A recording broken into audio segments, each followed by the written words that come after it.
Okay guys, seperti yang semua dah tahu, kita dah pun berjaya spend RM12,000 lah untuk persiapan Hari Raya, untuk diri masing-masing dan juga untuk orang yang paling penting dalam hidup kita semua. Orang yang paling penting dalam hidup kita semua bukanlah diri kita, bukan awet kita, bukan isteri kita, tapi orang yang melahirkan diri kita semua. Wajah-wajah ini tahun ini akan menggembirakan orang yang paling penting dalam hidup mereka, mak mereka sendiri guys. Pernah tak mak korang terbayang boleh pakai tudung harga RM800?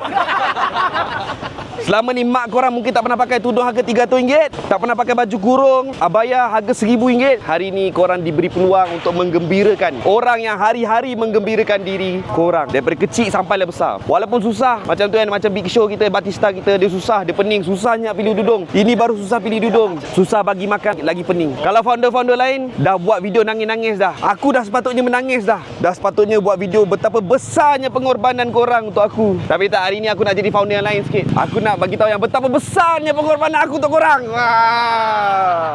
Aku nak bagi untuk korang the best kalau boleh. Kalau boleh pilihlah kualiti kain yang terbaik untuk korang, baju terbaik untuk korang, makan kalau boleh terbaik untuk korang, betul tak? So hari ni kita jangan jadi macam founder-founder lain, buat video nangis-nangis. Kalau boleh bermula daripada alif awang ataupun bermula dengan brand Opai Movement. Kita berjaya buktikan kita bukan brand yang pakai nama bini, kita brand anak jantan, anak lelaki. Semua lelaki?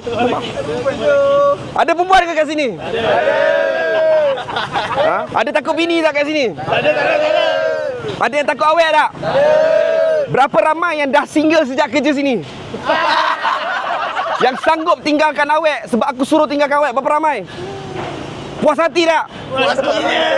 Sebab kita lelaki, babe. Kita bukan sayur-sayuran. Kita lelaki, kita kena pastikan kita buat bisnes sendiri, bahagiakan mak kita, baru bahagiakan isteri. Bisnes biar nama kita. Jangan poyo-poyo macam bisnes je, tapi nama bisnes, nama bini dia tak power, bro. Tapi video dia banyak buat nangis-nangis, tu tak gentle, bro. 2025, kita nak buktikan kepada lelaki-lelaki lain nak buat bisnes, be a real man, be like me, be like Opai. Pastikan tim kita pakai barang yang terbaik saja. Ni kita beli ada setengah orang buat konten bagi duit, belakang mungkin duit bagi balik. Ni kita sendiri jumpa owner, CEO, founder Aryani. Dia sendiri cater kita, big player macam kita. Alhamdulillah. Berterima kasihlah pada semua supporters Opai Movement, OM Fragrances dan juga Alif Awang. Tanpa korang, kita semua tak raya macam orang kaya lah hari ni. Tanpa korang, tim saya pun tak besar. Tanpa diorang, kita pun tak boleh cater customer yang ramai macam hari ini. Tepuk-tepuk.